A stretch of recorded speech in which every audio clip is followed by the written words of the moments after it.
Bonjour à tous, 112e numéro des infos de la semaine. Au sommaire cette semaine, Måneskin accusé de plagiat. Canal+ veut pouvoir exploiter les films 3 mois après leur sortie et la fonctionnalité payante de Twitter est disponible. On parle de tout ça juste après le générique, c'est parti, générique.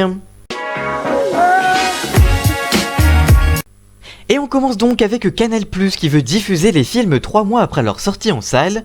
Dans une interview accordée ce mercredi au Figaro, Maxime Saada, président directoire du groupe Crypté, fait part de son agacement concernant le futur décret SMAD, service média à la demande, que prépare le gouvernement français et qui obligera les plateformes que sont Netflix, Amazon Prime Video ou encore Disney+, à investir dans la production de films. En contrepartie, elles devraient pouvoir exploiter les nouveaux films dès 12 mois après leur sortie en salle, contre 36 actuellement. Le délai pour Canal+ pourrait ainsi passer de 8 mois en moyenne actuellement à 6 ou 5 mois, une perspective qui ne satisfait pas Maxime Saada, qui pointe du doigt le grand écart entre la contribution de Canal+ pour le cinéma français de 200 millions d'euros en 2018, 179 millions d'euros en 2019, contre 50 à 60 millions d'euros que devraient investir les plateformes en cumulé, dans le 7e art seulement selon les estimations. À en croire Canal+, le chèque de 200 millions d'euros que devraient faire les plateformes aux producteurs français après la réforme bénéficierait donc à 80% aux séries ou aux documentaires, pour une part donc très réduite qui serait réservée au cinéma. Le responsable français prévient, je cite, « Cette entrée va donc déséquilibrer les acteurs en place qui investissent plus de 300 millions d'euros au total et assurent la diversité du cinéma français. Si les règles évoluent de cette manière, la finale de Vivendi menace de quitter la TNT pour devenir à son tour une plateforme et précise, je cite, « Migrer moins de 400 000 abonnés TNT vers d'autres modes de diffusion, ce n'est pas un grand défi opérationnel. » Maxime Saada craint de revivre avec le cinéma un épisode similaire à celui de la Ligue 1 de football, dans un contexte de perte d'activité des films français, et indique, je cite, « Comme pour le football, le cinéma veut croire à un miracle. Le problème, c'est qu'il n'y en a pas. Nous sommes moins dépendants aujourd'hui du cinéma français. » Il cite notamment la présence d'un seul film français parmi les 20 contenus les plus regardés sur MyCanal en 2020, contre, je cite, 5 films américains et 14 séries. Pour Maxime Saada, le seul schéma viable pour Canal+ serait de diffuser les films à leur sortie d'exploitation en salle, soit 3 à 4 mois après leur sortie. Ce n'est pas parce que 5 millions d'abonnés à Canal+ sont en mesure de voir les films 3 à 4 mois après leur sortie que cela nuira à la force d'attraction des salles, précise donc le dirigeant de Canal+.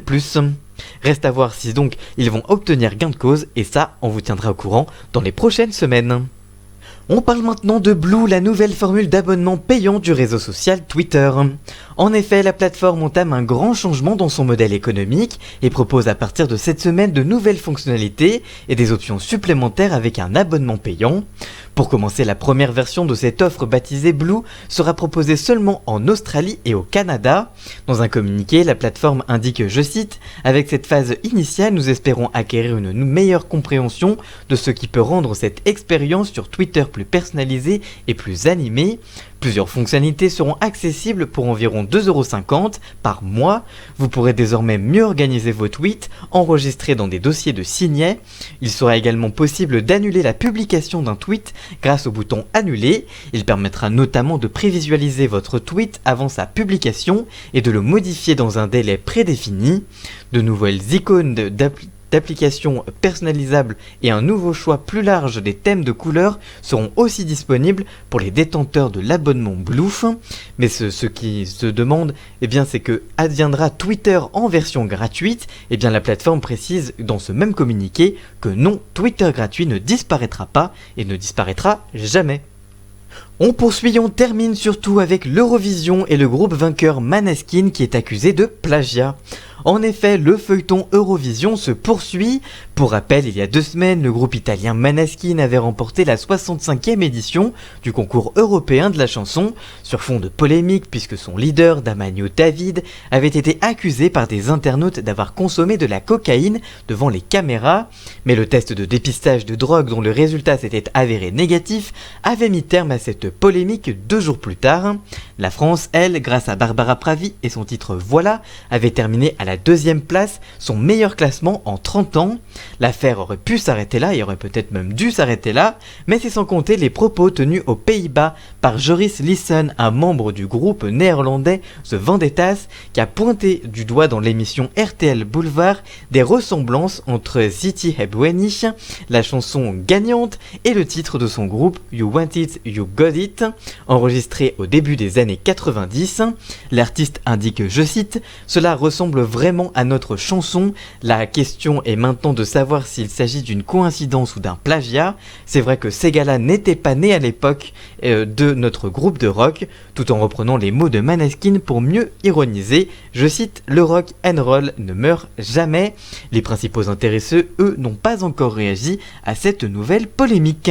Côté audience, le concours de l'Eurovision a attiré cette année 188 millions de téléspectateurs à travers l'Europe pour 40,5% du public, soit 4 points de plus que l'année dernière en 2019.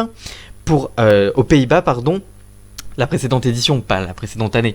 Aux Pays-Bas, 78,5% des téléspectateurs étaient devant leur écran, mais l'Islande, c'est le pays de l'Eurovision, puisque, et ils l'ont encore prouvé cette année, le spectacle a été regardé par 99,9% des téléspectateurs islandais, qui étaient donc devant le concours le 22 mai dernier. Du coup, on se demande qu'est-ce que regardaient les 0,1% restants. En tout cas, on les embrasse. Voilà donc pour cette nouvelle émission. Merci d'avoir suivi celle-ci. Si elle vous a plu, n'hésitez pas à la liker, la commenter, la partager et même à vous abonner. Et donc on se retrouve la semaine prochaine pour une toute nouvelle émission. À la semaine prochaine. Ciao ciao.